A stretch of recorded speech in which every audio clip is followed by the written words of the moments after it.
Hello hi സിദ്ധാർത്ഥാണേ. അപ്പോൾ ഇന്ന് എൻ്റെ അനിയത്തിയുടെ 25ാമത്തെ ബർത്ത്ഡേ ആട്ടോ. അതിൻ്റെ ഒരു ചെറിയ വ്ളോഗ് ആട്ടോ ഇന്ന്. അപ്പോൾ മീനുവിൻ്റെ ബർത്ത്ഡേ ആയിട്ട് തന്നെ രാവിലെ ആരും വിഷ് ചെയ്തില്ല. അപ്പോൾ തന്നെ മീനുവിന് ഭയങ്കര സങ്കടമായിരുന്നു കേട്ടോ. അപ്പോൾ ഞാൻ വർക്കിന് പോകുന്നതിനിടയ്ക്ക് എനിക്കൊരു പെട്ടെന്ന് സർപ്രൈസായിട്ട് മീനുവിനൊരു ഗിഫ്റ്റ് കൊടുക്കണമെന്ന് തോന്നി. അങ്ങനെ ഒരു കേക്ക് മേടിക്കാൻ പോയതാട്ടോ. കേക്ക് വാങ്ങിച്ച് മീനുവിൻ്റെ ഫ്രണ്ടിൽ കൊണ്ട് കൊടുത്തു. അപ്പം സർപ്രൈസായി. പക്ഷേ അമ്മയുടെ ഓവർ ആക്ടിങ് കാരണം ആ സർപ്രൈസ് നേരത്തെ പൊളിഞ്ഞു. മീനുവിന് നേരത്തെ ഇതറിയായിരുന്നു കേട്ടോ.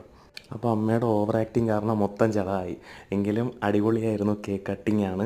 കേക്ക് കട്ടിങ് ചെയ്തു. പിന്നെ അവളുടെ തലയിലിരിക്കുന്ന ആ തൊപ്പി ഉണ്ടല്ലോ, അത് കഴിഞ്ഞ വർഷം അവളുടെ 24th ബർത്ത്ഡേക്ക് വാങ്ങിച്ച കേട്ടോ. അത് അവിടെ സൂക്ഷിച്ച് വെച്ചിട്ടുണ്ടായിരുന്നു. അത് തന്നെ ഇപ്പോൾ കട്ട് ചെയ്യാൻ വേണ്ടി എടുത്തു. അപ്പോൾ മീനുവിന് ഹാപ്പി ബർത്ത്ഡേ. അപ്പം പിന്നെ എല്ലാവരും കേക്കൊക്കെ കട്ട് ചെയ്തിട്ട് അങ്ങനെ നിന്നപ്പോഴാണ് എല്ലാവർക്കും വിശപ്പ് തുടങ്ങിയാൽ പിന്നെ എന്ത് ചെയ്യണം, പിന്നെ നേരെ പോകണമല്ലോ എവിടെയെങ്കിലും.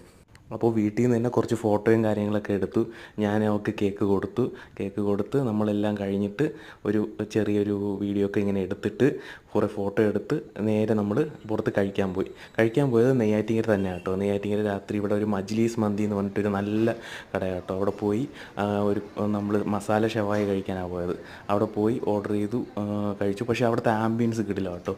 ഇവിടെ ഇങ്ങനെ കുറേ ലൈറ്റിങ്സും കാര്യങ്ങളും കുറേ ഫോട്ടോ എടുക്കാനുള്ള സ്ഥലങ്ങളൊക്കെ ഉണ്ടായിരുന്നു. അപ്പോൾ നമ്മൾ അവിടെ പോയി എടുത്തൊരു സെൽഫി കേട്ടോ. ഫുഡ് വരണതിന് മുമ്പേ ഉള്ളൊരു സെൽഫിയാണ്. അപ്പോൾ നമ്മൾ ഓർഡർ ചെയ്ത മസാല ഷവായി വന്നു. അപ്പോൾ എല്ലാവരും മസാല ഷവായി വന്നപ്പോഴേ ആദ്യമേ ഓരോ പീസ് എടുക്കാൻ വേണ്ടി. അപ്പോൾ ഞാൻ പറഞ്ഞു ഒന്ന് വെയിറ്റ് ചെയ്യുമെന്ന് വീഡിയോ എടുക്കാൻ വേണ്ടിയിട്ട്. അതിനുശേഷം എല്ലാവരും എടുക്കുകയായിരുന്നു കേട്ടോ. എല്ലാവരും ചെറവറ എല്ലാം എടുത്തു. പിന്നെ പൊറോട്ട പറഞ്ഞു, പിന്നെ ലൈം, അങ്ങനെ മീനുത അടിച്ച് കയറ്റുന്നുണ്ട്. അപ്പോൾ എല്ലാവർക്കും ഭയങ്കര വിശപ്പായതുകൊണ്ട് പെട്ടെന്ന് തന്നെ എല്ലാവരും എടുത്തു കഴിച്ചു. പെട്ടെന്ന് തന്നെ ചെയ്തു. പിന്നെ സ്ഥലം അടിപൊളിയാണ് കേട്ടോ. കുറേ ഫോട്ടോ എടുക്കാനുള്ള അങ്ങനെ ഇതൊക്കെ കുറേ കാര്യങ്ങളുണ്ട്. അവിടെ ഇരുന്ന് ഇങ്ങനെ ഫോട്ടോ എടുക്കാനും അടിപൊളി ബാക്ക്ഗ്രൗണ്ടൊക്കെ അവർ സെറ്റ് ചെയ്തിട്ടുണ്ട്. അപ്പോൾ എനിക്ക് എന്തായാലും ഈ മജ്ലീസ് മന്തി ഇഷ്ടപ്പെട്ടു കേട്ടോ. നെയ്യാറ്റിൻകര തന്നെയാണ് കേട്ടോ. നിങ്ങൾ എപ്പോഴെങ്കിലും പോകുകയാണെങ്കിൽ അവിടെ കയറിക്കോ. അപ്പോൾ എന്തായാലും ബർത്ത്ഡേ സെലിബ്രേഷൻ വ്ളോഗ് ഇഷ്ടപ്പെട്ടുവെങ്കിൽ ഒന്ന് സബ്സ്ക്രൈബ് ചെയ്തേക്കണേ.